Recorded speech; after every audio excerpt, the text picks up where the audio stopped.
So greetings everybody and welcome to Kaiju Samyuzong Edinburgh, where we're going to be doing the new course, which is going to spread out over the coming months, and it's the 4 ways of turning the mind to Dharma. It's also known as the 4 preliminary foundations, which are the really important basic building blocks of the Buddhist view, the Buddhist understanding. So it's essential to do this. But before we start, let's say the refuge prayer and have in mind the Buddha and all the great gurus that came after him, the great enlightened beings, as we say the refuge prayer. And I'll say it first in English once, and then we'll say the Tibetan phonetics 3 times. In the Buddha, the Dharma, and the Sangha, the noblest Sangha, I take refuge until enlightenment is reached. Through the virtue generated by the practice of generosity and other virtues, may I achieve Buddhahood for the benefit of all beings. O Sanjay Chotang Suji Chonam La Changcho Padu Dani Chapsuinchi Dagi Jinso Jipe Sonamji Dula Penchir Sanjay Do Power Show Sanjay Chotang Suji Chonamla Changcho Padu Dani Chapsuinchi Dagi Jinso Jipe Sonamji Dula Penchir Sanjay Do Power Show Sanjay Chotang Suji Chonamla Changcho Padu Dani Chapsuinchi Dagi Jinso Jipe Sanamji Dola Penchir Sanjay Do Parsho. Paden Sawe Lama Rinpoche Dagi Chiwo Pende de Shukla Katrin Chimpo Gone Je Sungte Kusung Tuchi Ngudrup Sautu So. So that last prayer is to the Guru, which I like to say before I embark on sharing the teachings, so that I have their guidance and can convey what needs to be conveyed properly. So we're going to be looking at the first of the 4 preliminary foundations, which is precious human life. The 4 are precious human life. Then we'll be looking at karma, impermanence comes next, death and impermanence, change. Then karma, cause and effect, and then the kind of drawbacks or futility of worldly samsara, worldly life. So those are the 4 main topics. And each of these topics we're going to divide into 2 separate sessions, because there's quite a lot of material, and normally I would take a whole day to teach this. But also, because this course is practice-based, it's important that you have time in between each session to actually study, reflect, and practice, meditate on each of the topics.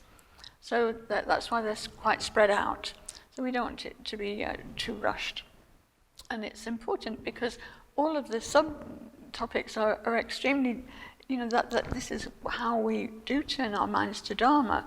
And without this good foundation, any further teachings just don't really make sense. So it's very important to have this firm and good foundation. So the difficulty, the rarity, and the opportunity of having a fully endowed human life. This is what we're going to be looking at, because generally we're human. We have a human life. We think we kind of take things for granted because that's what we're familiar with, but we don't realize how difficult it is to get and how rare it is, and what an incredible opportunity we have, because it's only from the human level that we have the opportunity to release, to kind of discover our Buddha nature. I mean, all beings, even the tiniest little ant, has Buddha nature. but they're not able to explore it and to realize the full potential. So it's actually only from the human realm that we can do that, which makes it extremely a good opportunity, and one definitely not to be wasted. So we're going to recite the text, the root text. Now the root text is so short. It looks so just a couple of sentences, and yet it conveys such a wealth of meaning. It's absolutely like the boil. To put it in culinary terms, like as if you boiled all the essence down into a really sort of concentrated essence. And so what we can do is we can say the English first, so we know what we're saying, and then we can say it in the Tibetan phonetics. So it's called The Difficulty of Getting a Fully Endowed Human Life. And so it says, the first meditation topic concerns the precious human life endowed with every freedom and asset. It is difficult to get and can easily be destroyed. So now is the time to make it meaningful. And we'll just say the Tibetan, which is even shorter because Tibetan is very kind of compact. Tangbo komcha dalcho rinchen topka jikla tare tanyurcha. That's it. And now we're going to explore it, and I could talk about this for many days, but everything's in that really concise couple of sentences. What I would recommend is that at some point it's very good to have the torch of either the torch of certainty or the torch of true meaning. Now these are both the same text, they're just different versions. This is a more modern version. This one is very dogged because it's the one that I've used. You can see it's almost falling to pieces because it's not just a matter of reading through it once, it's a manual. It's your manual to enlightenment, really, So I definitely recommend you get either the torch of certainty or the torch of true meaning, or both. And also, it's until you do have that, and even if you do have that, it's quite useful to make a few notes as we go along. You don't have to every word or anything like that, but just maybe the main headings, the main key topics, so that then when you're practicing, you'll remember what to do. I mean, now this is going to be recorded, so you can always replay the video again and do it like that, but I think it's kind of nice old school and just to have it noted in a little notebook or something like that. So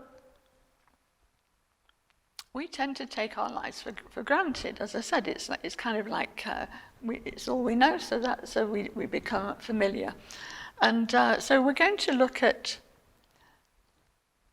how it is rare, how it is so difficult to come by, and what other forms of life are that we could have had, which don't give us the opportunity to realize our Buddha nature, our full potential, to discover the Buddha within. This is what makes it so special. So we're going to be looking first of all at the 8 disadvantaged states. Now there's always lots of numbers in Buddhism, 4 of this, 6 of something else, 8 of something else. So in this way we're looking at the 8 disadvantaged states where we don't have that opportunity to realize our Buddhahood, our Buddha potential. Now some of these states you will be familiar with, such as the animal state and the human state, but other ones you won't be because we can't see them. So you have to take a little bit of a leap of faith here and just keep an open mind that other states of being do exist even though they're not visible to us. But we'll go little by little. You don't have to just swallow everything in one go. We can just proceed step by step. And some of it might surprise you a little bit. So For example, we're going to start at the bottom, at the worst sort of states of existence, and then we'll progress upwards. Now, the human realm is actually sort of in the middle, and then it goes on from there. So we'll go from the bottom to the middle, and then we'll go from the top to the middle, so we end up with the human realm. Oh, I hope this is going to get clear as we go on. So the worst realm that you could be born in is a hell realm.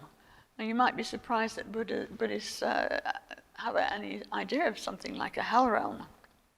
But in these realms of hellish existence, it's the reason for being born in such a place would be because of having led a really negative life. I mean, really negative, like maybe murdering people and that kind of thing, killing and very violent and all that. So even if you don't actually believe it or yet, it's quite a good thing to sort of bear in mind, because when we talk about being reborn in a worse realm, then it might stop you from doing really bad things if you don't have enough reason to in the first place. Also, I think it can help to think of states of mind rather than a realm that we can't actually see. But if you think of somebody, say somebody who is a murderer, and what kind of hellish mind state they must be in. I mean, I can't imagine they'd be very happy people, I mean, take somebody really completely overwhelmed by negativity. They're not coming from a happy place. They must be tortured, I would imagine, and especially when they're about to die and they know what they've done, and they must be overcome with guilt and all of these things. So we can imagine that as a kind of hell, But these beings that are born there, they're in that kind of state for a long, long time, and it's very, very difficult to get out of, because they're so kind of entrenched.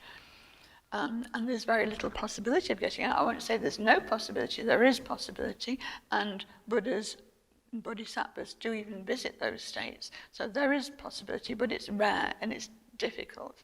So that's something to bear in mind. Then one step up from the from the hell realms is the hungry ghost realm. So hungry ghost is like the spirit realm and the cause for being born in that kind of realm is greed. If you've been extremely greedy and grasping and maybe stealing and just wanting more and more and more. And so that's the cause for being born in that kind of state. I mean, again, if we equate it to something in a human realm, you could say somebody who's extremely avaricious, who never is generous, never wants to give anything, always wants everything for themselves, and maybe would steal to get it, and just greedy. And the same with that food and everything that they can, they just want more and more and more. In fact, when people have severe eating disorders, it's kind of a little bit like a mild case of being a hungry, you're not in control of your appetite, so people can get obese or they get anorexic, and they're just sort of suffering with this. So that's, then if you imagine that times 1,000,000, then that's something like the hungry ghost realm. Just keep your mind open, and when you're looking through the books and everything like that, you can see a longer explanation of all these things. But I'm just touching on it now, just to kind of give you a sort of an idea of all these different realms that we can't see. Even if you think about how we can usually only register what is kind of something familiar to us. Even it is said, even if the Buddha appeared in front of us, we wouldn't recognize him. Or if you can think of the way an animal might see us, or an animal like an ant might see an elephant, they wouldn't see the whole picture, they'd just see a little bit of an elephant. So in that way we can sort of have some understanding that it's not easy to see all different realms that are very different to ours, different states of being. So then the next realm up would be the animal realm, which we can see. So animals, the cause for being born in the animal realm is a state of ignorance. It's being, kind of just very ignorant, not waking up basically, and not even trying to wake up. So to be born as an animal, I mean, of course, the animal kingdom is huge, and some of them are absolutely adorable and they're wonderful, and it's not to denigrate any kind of realm, but they can't realize their Buddha nature from that basis. Also, they have a great deal of suffering as well. So they're, it's what is in tooth and claw. I think there's a phrase, or I guess dog eat dog. They're eating each other all the time. And a lot of animals, the way when you observe them, they're always in a state of kind of, they're not relaxed a lot of the time. Maybe a lion might be relaxed because he's the king of the jungle, but most animals are kind of like nervous that some bigger animal is going to come along, a predator is going to kill them and eat them, or chase them away or something like that. Or even if you put out food for birds, they're not relaxed. They don't just take the time. They're looking that another bigger bird doesn't come in and get them. So they have this constant sort of fear in their lives. And then, of course, they suffer tremendously at the hands of humans, unfortunately. We abuse animals a lot. Okay, we can eat them, but we also, we hunt them, we kill them, we skin them, we use their skins, we trade them, we even hunt them for sport. And then battery farms, and I'm sure you know all about this, but just to show that the life of an animal is not good, not a good life. It has a lot of suffering. So it's worth, thinking about all of these things. I'm kind of going through them quite quickly here, but there's quite a lot to do. So I'm just giving you the topics to explore yourself. Then, in fact, while we're on the animals, we can look at the situation of the pandemic, which is apparently caused by, at least some people say it's caused by the so-called wet markets, which I think is a euphemism for trading live animals, the one that began in Wuhan. And so this kind of treating wildlife and nature with such disdain and such no kind of respect or tolerance or love, it can really backfire. This is the karma aspect of it. So we get what we reap what we sow. This is kind of like the chickens coming to roost, or maybe the pangolins coming home to roost. Anyway, I just thought I'd mention that because we need to relate all of these things to our own life, and then we can adjust our behavior. That's the whole point, isn't it? To improve who we are, how we are, and wake up to what we can improve, and cultivate what's already good, and improve in that way. So then, after the animal realm would come the human realm, but we're going to leave that because we want to end up there. So then we go to the top, if you like, looking at it in a kind of linear way. So the top realm would be like the God realms. So again, that might surprise you to hear a Buddhist talk about God realms, but it's meaning that there are different kinds of beings in different states. And so in the God realms, they live totally in lives of luxury and have everything they want. If they wish for something, it's there. So they're kind of really godlike, not in the sense of being creators, but just having no suffering and having everything that they need, everything they want. But because of that, because they have no suffering, they have no real motivation to change anything, or to look at the Dharma, or to think of others particularly. They're very engrossed in their own pleasures. And so that's their downfall as well, you see, because when they've exhausted their good karma for being born in the God realm, then they have this dreadful fall from grace, and which causes them great suffering. Apparently, it's like a snake writhing on hot sand or something like that. I've heard that kind of metaphor. But it's like this huge fall from having had everything to move. Snakes and ladders, that's another kind of way I've thought of it. It's like you're right at the top of the ladder and then boom, suddenly you're right down the bottom of the snake. So again, if you want to equate that with something that we're familiar with, you could say that they're like the A-listers, and then there are these other gods who are like the B-lister gods, who are the jealous. That the reason for them being born in that realm is jealousy. The reason for the A-list gods is for being born in that realm is they have their downfall is pride, actually. So they have the good karma and the good qualities to have been born in this good realm, in this heavenly realm, but they succumb to pride, and that's their downfall. So then you've gone from the worst realms and the best realms, and then in the middle you've got the human realm, which is what we're going to spend most of our time on, because that's where we are, and that's what we can use and see what a great opportunity we have.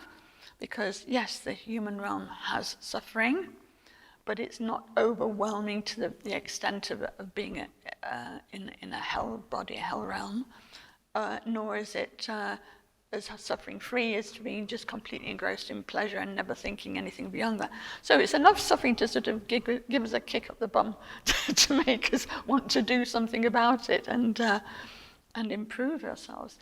And then if we have a fully endowed human life, then we get to hear about the Buddha, we meet the Dharma, and all of this. But before we go on to that aspect, we're going to look at having a human life, but not with the fully endowed, not with all the advantages. So we're going to look at the 4 disadvantages. We've already gone through the 4 states that are a disadvantage, but then we've come to the human realm, and although we've got the human birth, we're going to look at the human birth without the advantages. So, for example, we could be born as a human, but we're born in a savage place, a wild place, a wild country, which has got no access to the Dharma, never even heard of it.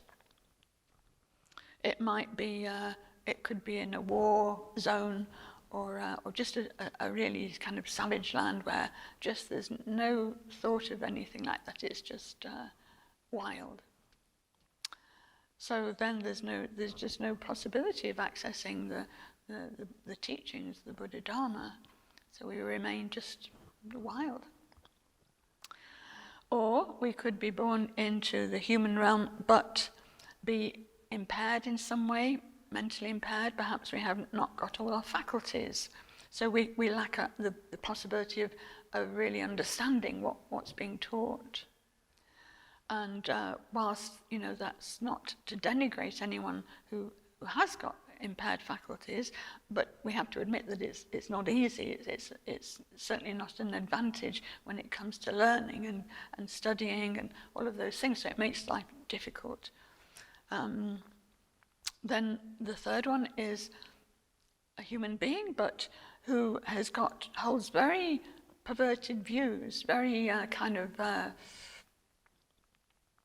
extreme, could be maybe some kind of fundamentalist or extremist, and just completely in the wrong view, negative views, and even they don't veer towards the truth, even if they hear it. They veer towards lies, and they veer towards telling lies or fake truth. We can think of a few examples, but these are all things that we need to be on our guard about.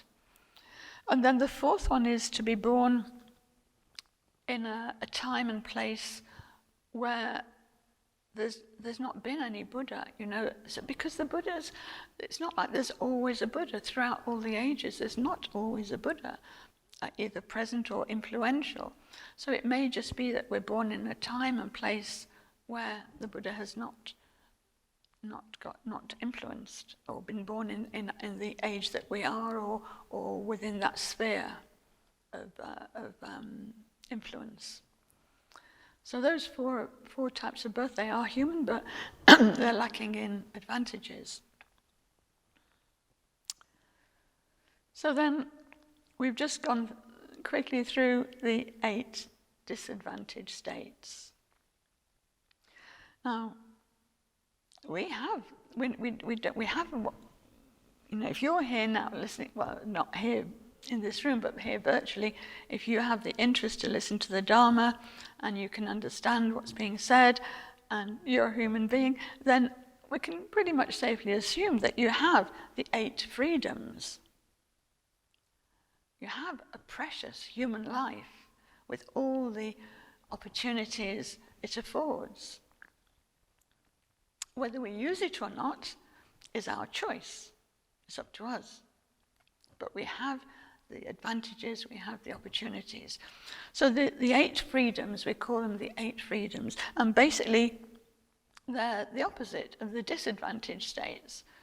So we're not born in a hell realm, we're not a hungry ghost, we're not an animal, we're not a jealous God,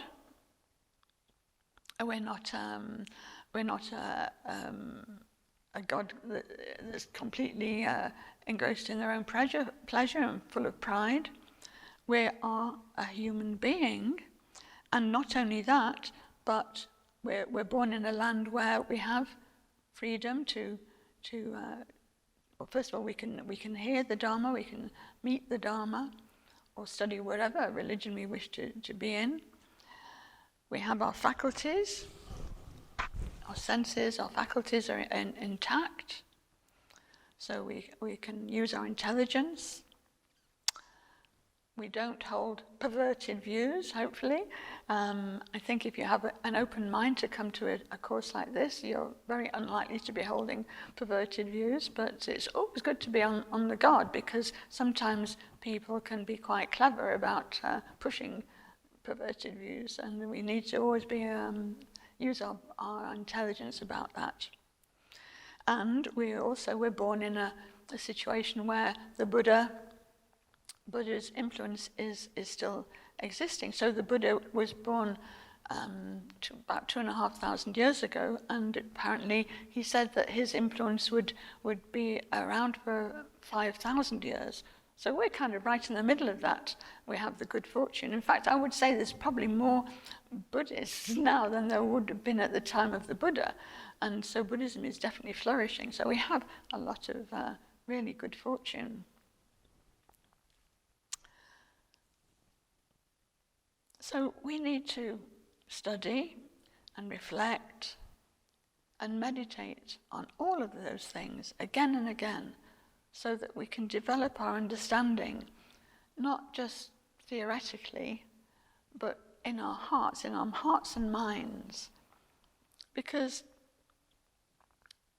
unless we do that, then it will just be like something we've ticked off, or like any old subject that we study, like an academic subject, and then we get a qualification maybe, or something like that. This is not like that. This is, we're looking at our own mind, our own state of being.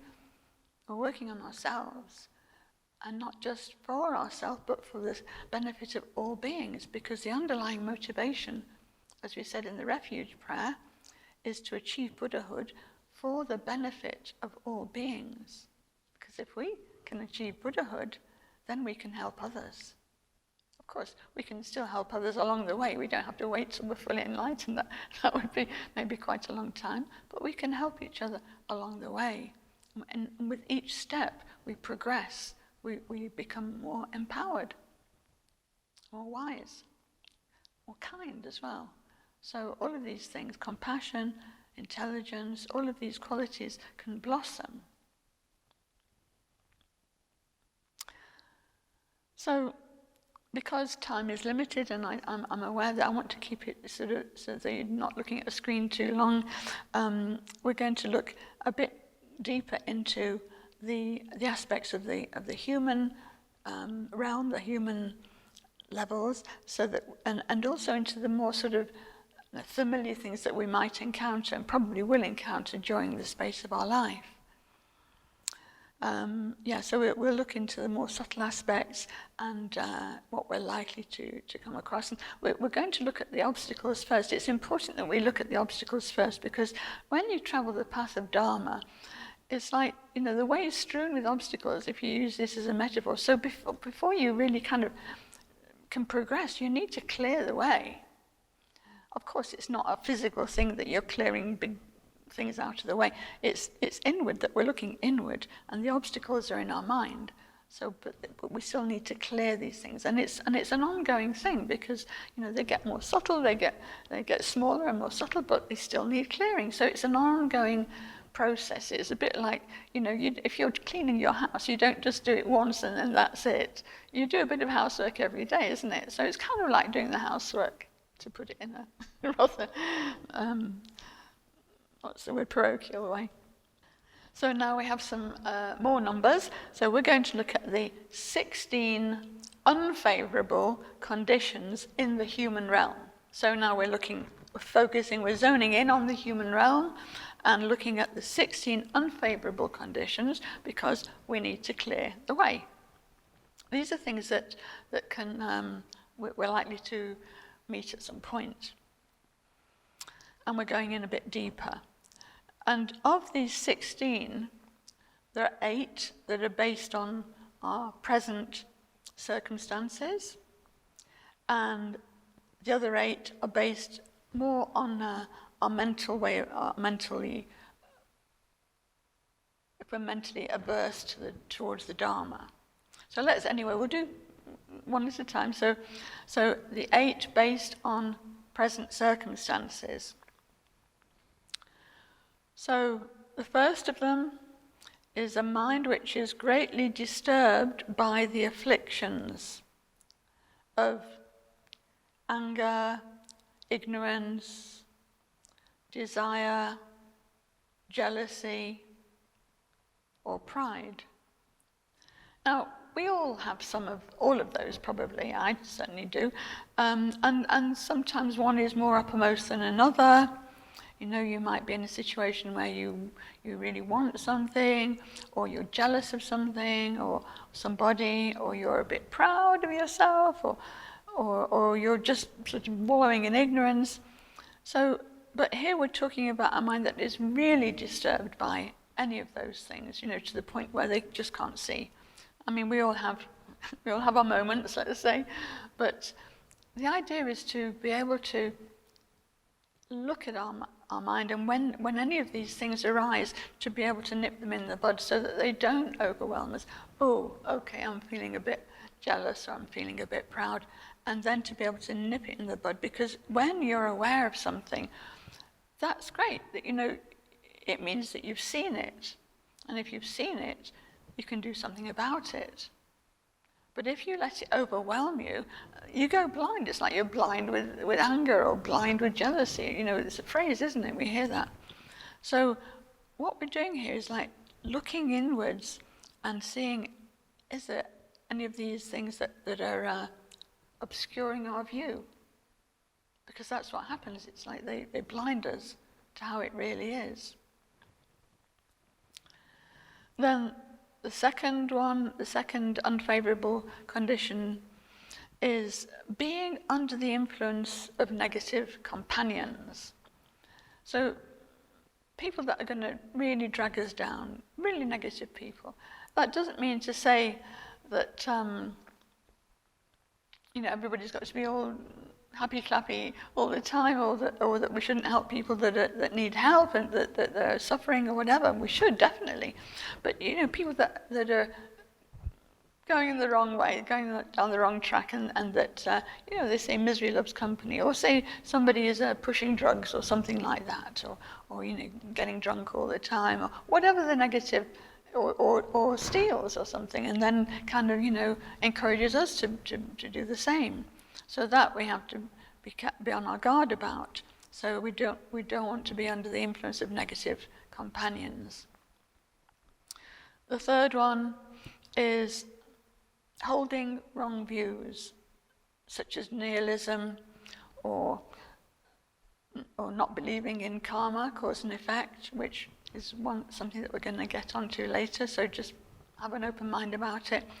Or, we're not completely under the sway of negative thinking and wishing ill for others and that kind of, there are certain things like that, aren't there, that people kill in the name of religion or something like that. I mean, that's what you call holding wrong views.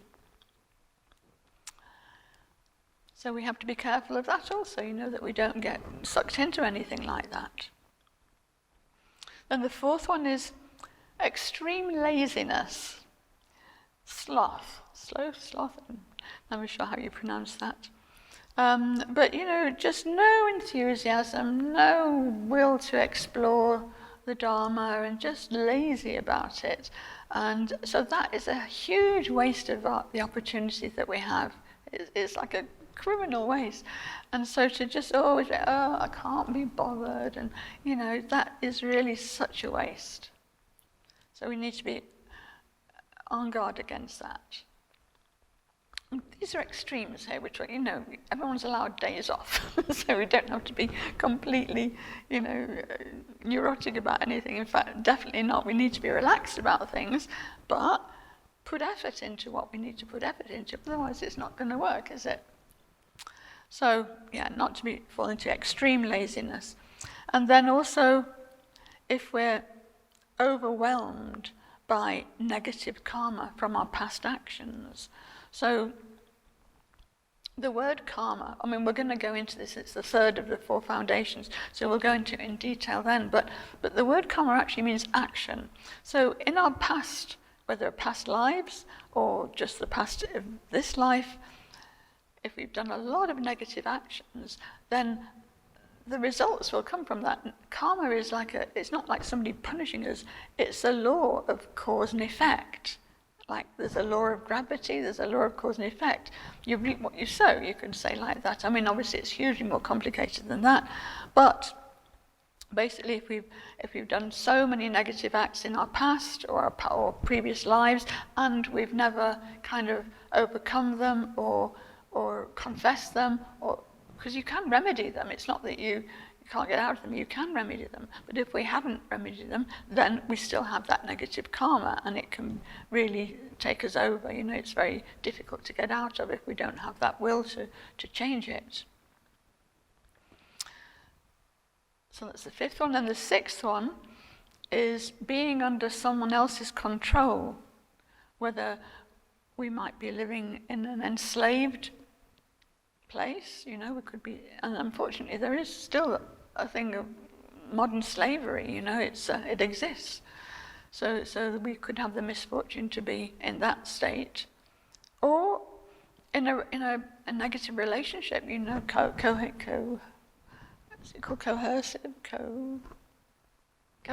coercive relationship. You start off in a sort of okay relationship, and then slowly but surely somebody takes over your life, controls your life. So something like that.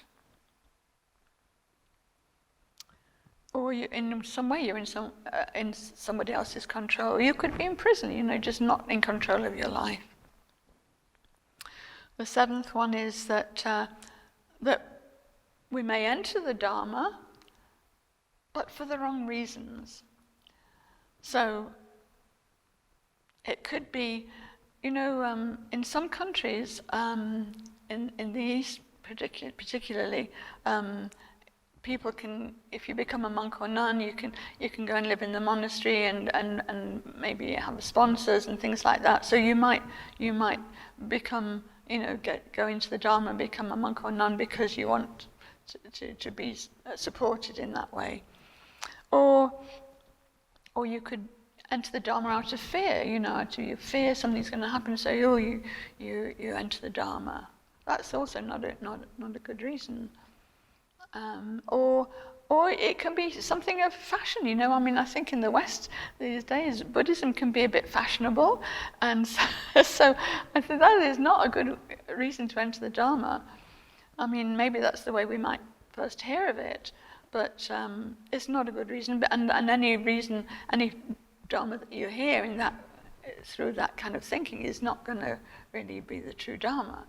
That's going to probably be something quite manipulative. That could be, Just because it's called Buddhism doesn't mean to say it's Buddhism. You have to actually always be on your guard. When you're taking teachings, you need to be involved or attend a teaching that is in a pure tradition and a pure lineage. This is very important. So you need to check things out. Don't just accept things wholesale, because there are charlatans in Buddhism as there are in anything else. And so then the 8th one is simulating the Dharma for the sake of offerings or respect or renown. Again, this is something like monks and nuns or lamas could do this, because it would be not that difficult. People want to give offerings, or they give you respect, or if you want to become famous, you could, it's like you have the appearance of being a person following the Dharma, but not the correct motivation. So those things we need to be careful of. Then the following 8 are the 8 unfavorable conditions, which is more to do with your mental aversion towards Dharma. A person who is kind of averse towards the Dharma. So you might be born in a place where you have all the advantages, but you're overly attached to and preoccupied with your own body, appearance, and wealth, possessions, those kind of things. Very, very worldly, in other words.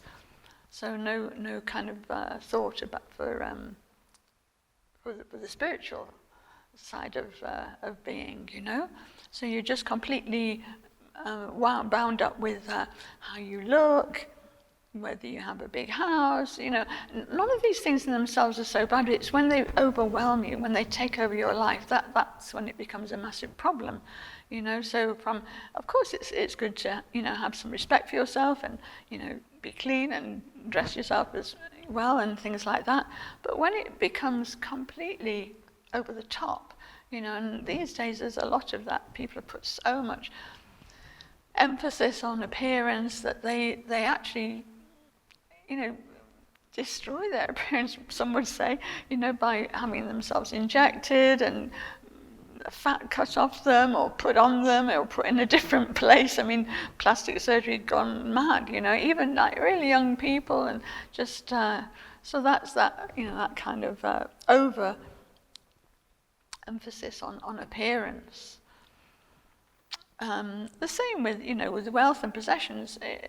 We don't have to live in a cave and not have anything, but just to have our priorities right and not spend all this precious life thinking about stuff like that, And then the second one we could succumb to is having a very coarse character, very rough, very coarse character, which leads to, us behaving badly. And there's a lot of this about, I think actually with social media, that it's quite contagious. I actually call it antisocial media because it seems to be very contagious. If somebody says something bad, then the next one says something bad, and it gets worse and worse and worse. So that's a kind of, it spreads very easily. You could say it literally goes viral. And it always seems to be the negative stuff. Maybe not always, but anyway, that's the downside of it.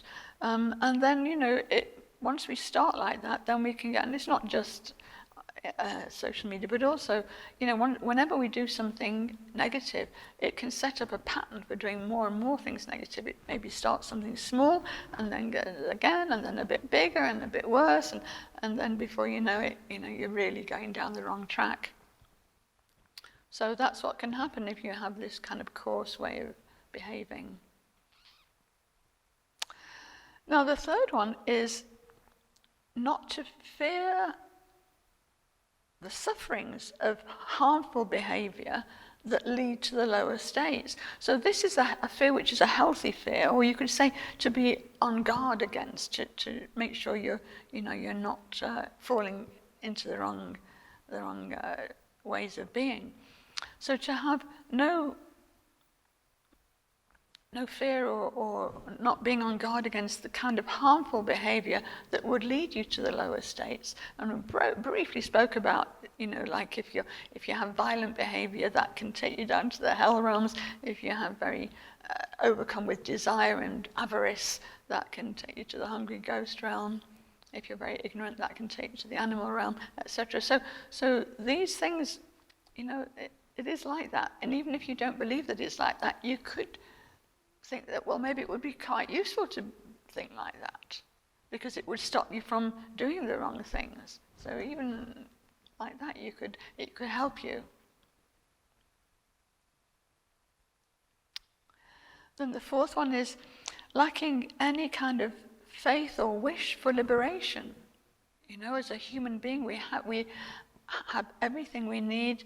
If we're born in the right circumstances, we have everything we need to self-liberate. We have to do the work. It's not that the Buddha waves a magic wand and suddenly you're liberated. The Buddhas and the Bodhisattvas, the masters and gurus are there to help us and guide us, but we have to walk the walk. They can't walk it for us. They can show us the way, but we have to go ourselves. Of course, we're not going somewhere out of, physical. We're going inward and we're looking at our mind. The path is inward. Actually, it's not really in or out. It's because there isn't really an in or out. But by that I mean we're not doing a physical sort of journey. So if we have no kind of faith at all or any wish for liberation, then we're not going to put any effort in, are we? We're just going to stay stuck in samsara, which is the fourth of the 4 ways of changing the mind, or preliminary foundations, the realm of suffering that we're in. And then the fifth one is being constantly attracted to unvirtuous activities, naturally veering in that direction. So not just the odd slip up, or we all mess up from time to time, but having the predisposed to always go down the wrong route and on the path that is the opposite of virtue, the wrong path. So having that kind of predisposition, because the more we do something, as I said before, it's like a neural pathway, isn't it? You get used to it, that becomes a pattern. It's like a groove, and then that's the way you go. So we need to nip things in the bud. As soon as we see ourselves doing that, we need to pull back and recalibrate. So it's all about self-awareness. Then the sixth one is having no interest in the Dharma, just not even interested. And by Dharma, I mean the truth. Whether we're talking about the truth of the Buddha's teachings, or you could have the broader definition of truth, but just not interested. In fact, there's a very kind of potent metaphor that they sometimes say: as much interest in the Dharma as a dog has in eating grass, i.e. none at all. So, quite a vivid description, I think. And then the seventh one is assuming that we have entered the Dharma and we've taken some root vows, the main, I'm not talking here necessarily about the vows of monks or nuns, but the lay vows of not to kill, not to steal, not to lie, etc. So these root vows, and then breaking them.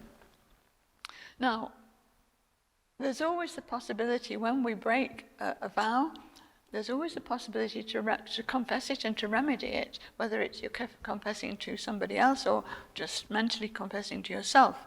There is always, even for the worst things, there's always the possibility of confessing and remedying, remedying by the 4 powers, which we can go into another time. But basically, it's to confess and to have the wish not to repeat it, and to do everything that you can to go the right way and to remedy it. So, and then the 8th one is breaking samaya. Now, samaya is the very special connection, the bond, you could say, or the commitment as well with our teacher, with our main teachers. When you have a main teacher, then there's a very special bond, because that person is your guru. They have your best interest at heart. They're showing you the way. And so there's a lot of affection and love and respect. And if we break the bond, the commitment to our spiritual teacher, or we denigrate them in some way, that's really not good. So yeah, that's something that we should always be aware of, and not to break it in any way at all. So, and if we inadvertently do say something or do something, even that is reparable. So we can put it right. It's, nothing is so bad that it can't be put right, but it has to be sincere, genuine. So, when all 16 of these unfavorable conditions are present, I mean, you're in a bad way, and it's quite unlikely that all 16 of them would be present, and it would become pretty much impossible to practice the Dharma. And all of these bad things happening, it's only going to go one way, and that's to the lower realms. So we should really rejoice that we don't have them all. I mean, maybe we have a few here, not so serious, but could become serious. So we have to be on our guard about that, and we need to resolve to remedy them. Any faults, we're not perfect, we know that, but so we can remedy them, we can improve. That's why we're in the Dharma, is to improve. If we were just wanted to stay as we are, there's no point to enter the Dharma. So by training in the Dharma, by studying it, by going to teachings, by reading, by reflecting, and by, most importantly, applying what we hear and study into our own life. It's not just some dry academic subject. This is what we're learning to become better human beings and eventually self-liberate our Buddha, the Buddha within. So when we train in the Dharma, we take responsibility for our life. We're in an empowered position. It's not like we're having to, of course we have teachers, but we're the ones in charge of what we're doing. We're the ones that have responsibility. Whether we progress or regress, it's up to us. So we need to recognize and identify what needs to be corrected and work on correcting it. And it's in our choice. It's in our power to fulfill our potential.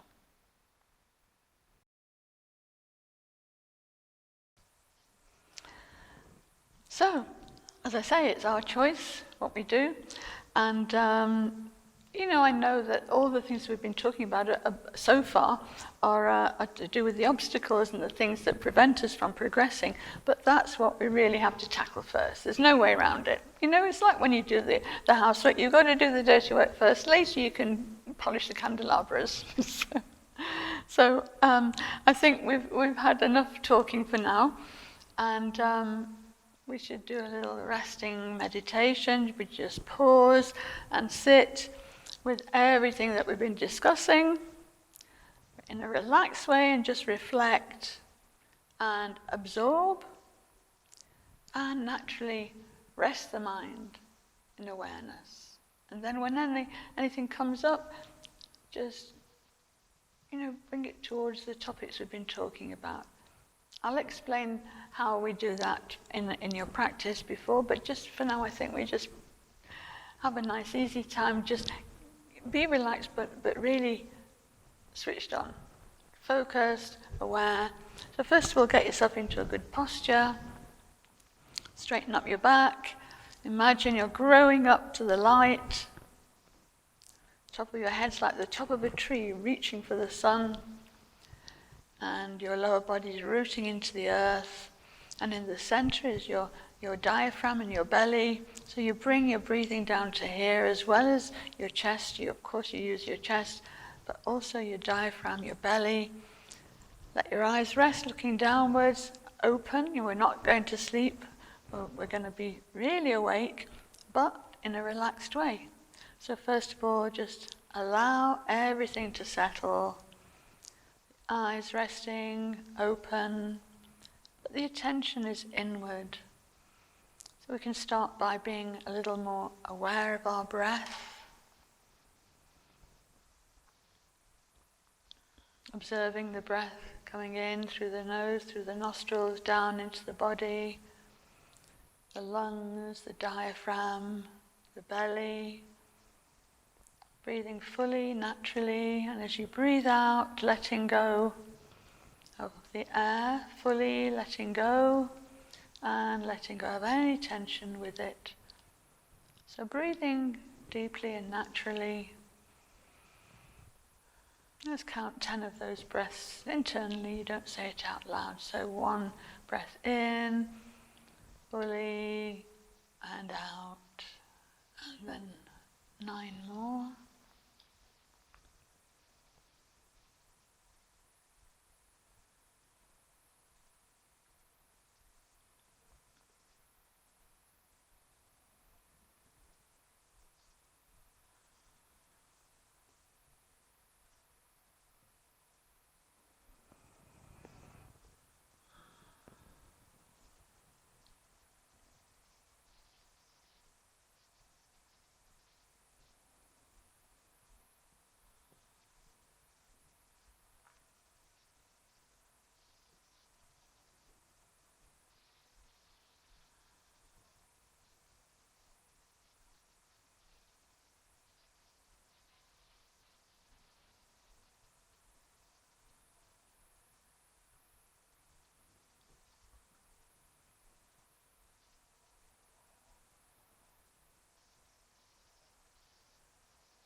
Just letting the mind settle,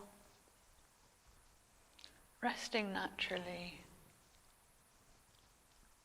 fully aware.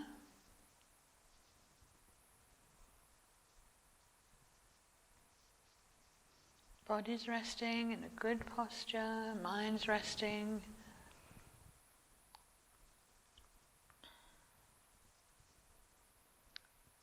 And just absorbing, letting everything settle.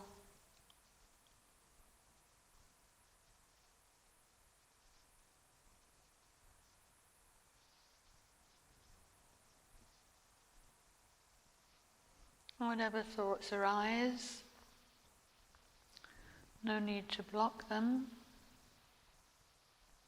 but you can direct them towards what we've been discussing, precious human life.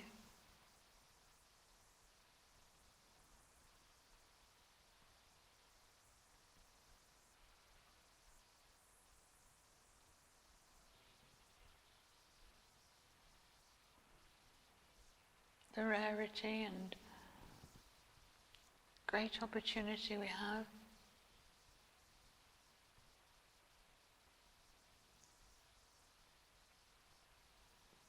The appreciation we should have for not having all the negative states, not being in those states, but having met the Dharma. So this is something to be so thankful for.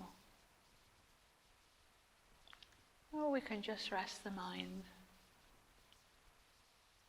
enjoying resting in awareness,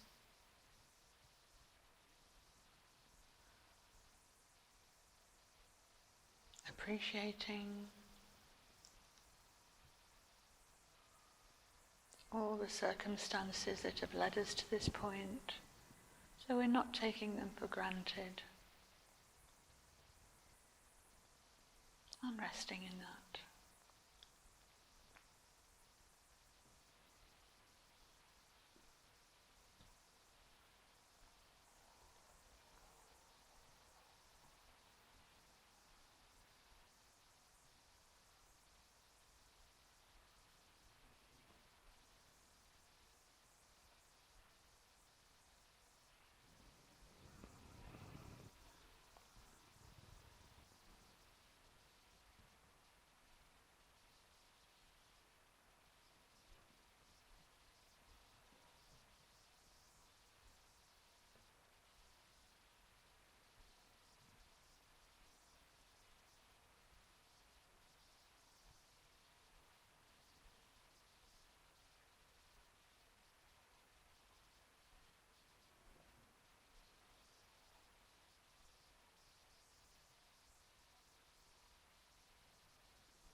So of course when you're doing your own practice you can meditate for much longer than that, but for the purposes of recording the teaching we just have a little taste.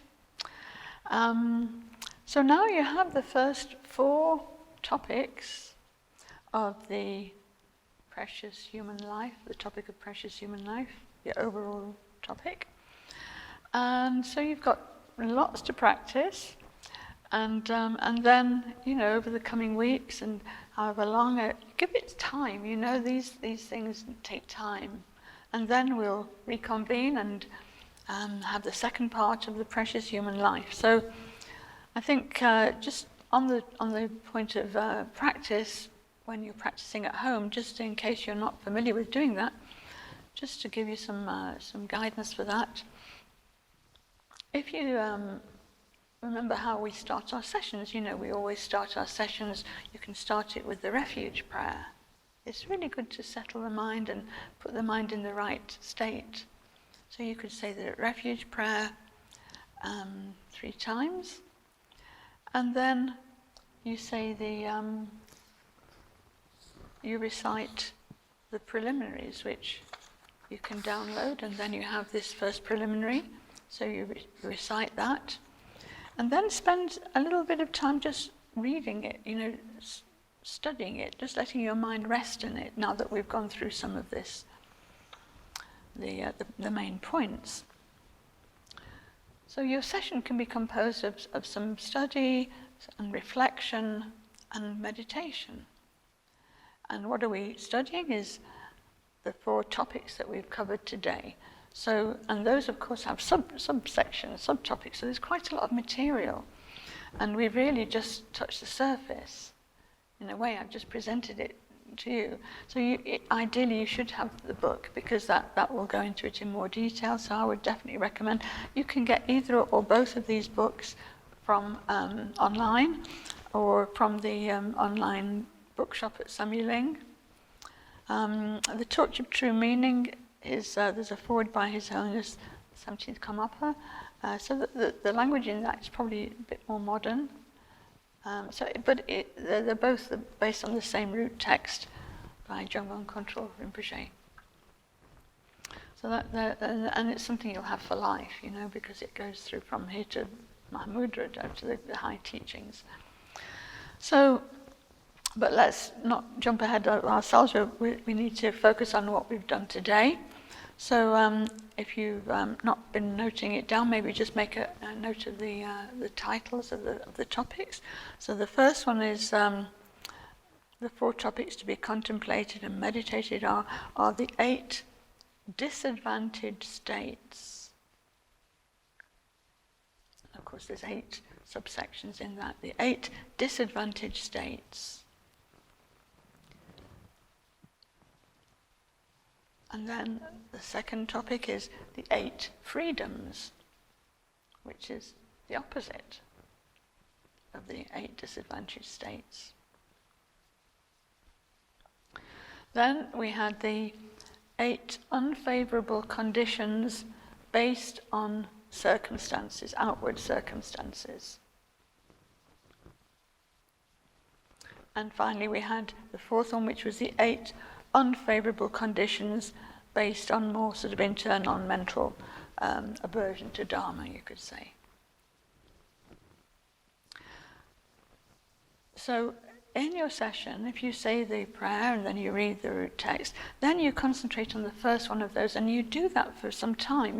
It's up to you how long your session is, but I would, if you can do an hour-long session, that's great. If you can only manage half an hour, that's fine, as long as you're really focused.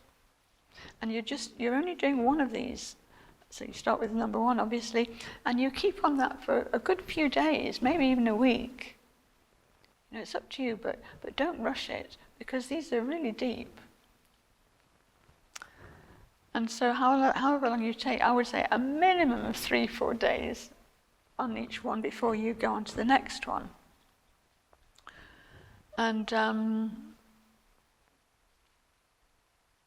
so if you haven't taken notes, you need to jot down the key points, and then you need to either get the book, or you can revisit the video and check it again.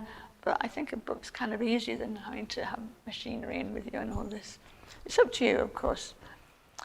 And also that the main thing is to see how this works for you, how these topics work for you, how you understand them, how you see them to be in your own life and the lives of everybody and everything around you. As far as you understand, you look deeply. You're not just sort of skittering on the surface, but you're looking really deeply into your own mind. This is what we need to look at and see, change what needs to be changed, improve what needs to be improved, cultivate what's good. This is how we get to be who we truly can be, full potential. So of course today we've had to concentrate on identifying the obstacles, but it's very important to identify the obstacles, because when we do that, we can then begin to transform them. Actually, it's as if, when you really get to understand your own obstacle, say your obstacle of pride or whatever it is, and it can change from day to day, when you really notice it and see it, you don't need to beat yourself up about it. You should actually celebrate that you've noticed it, because often we're not. We just tootle along and don't learn anything.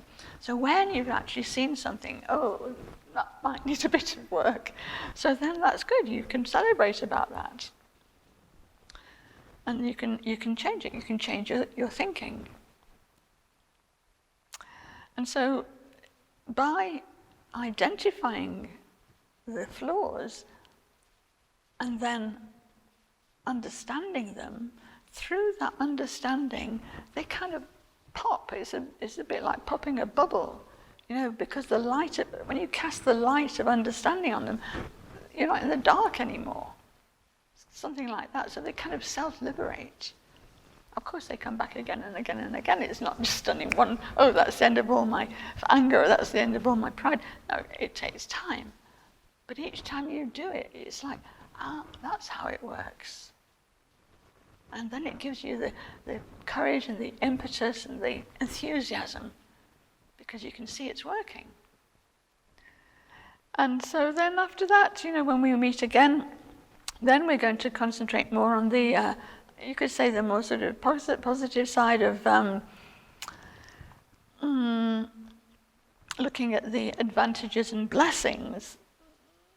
So we will have gone through to some degree the obstacles and things like that. And then we're looking at more, okay, what about the advantages and blessings? How does that work? So that's the kind of more positive side of the coin, if you like. And so that's something we can look forward to. Okay, so that's really it for now. And we just should dedicate the merit of our practice, and also for your when you do your session, that's how it's good to end it with a short dedication, so that whatever virtue, whatever goodness has come from your practice, that you don't have a possessive attitude towards it, you share it. You wish the best for all sentient beings. So that's kind of starting a good habit, a good generous way of being. And so we'll dedicate the merit of our practice, and then we're really putting the teachings into practice. We're not just theorizing. We're good at the beginning with our aspirations, good in the middle with our study and meditation, good at the end with the dedication. Sanam de tamche sikpani, topne nyepe danam pamchene, jigana chi balabdrapaye, sipe sole doa shon.